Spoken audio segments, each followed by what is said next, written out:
Black History 365, sharing an excerpt from the autobiography of Moses Roper. He was born in 1815 in Caswell County, North Carolina, and died on April the 18th, 1891 in Boston, Massachusetts. The type of literature that he wrote, although it's autobiography, is considered a slave narrative. As evidenced in the opening chapter of his autobiography, escaping harrowing and potentially deadly circumstances is a recurring theme of his existence. A few months before I was born, my father married my mother's young mistress. As soon as my father's wife heard of my birth, she sent one of my father's sisters to see whether I was white or black. And when my aunt had seen me, she returned back as soon as she could and told her mistress that I was white and resembled Mr. Roper very much.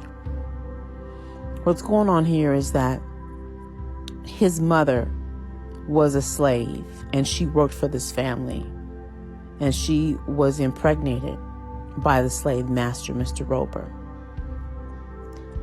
Mr. Roper's wife, not being pleased with the report, she got a large club stick and a knife and hastened to the place in which my mother was confined.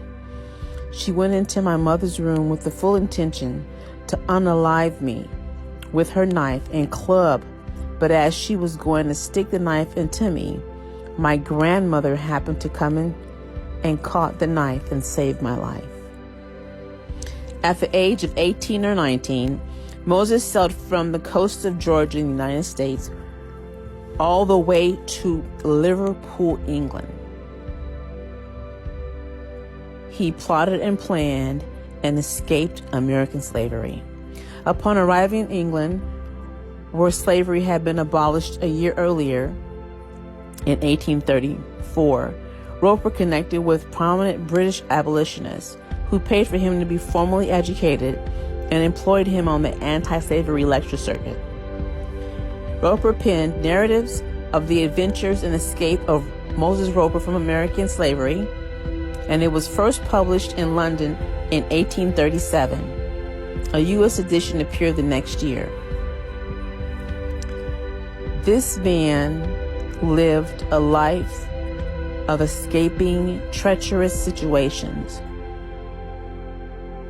We have some amazing ancestors that we can pull our strength from every day.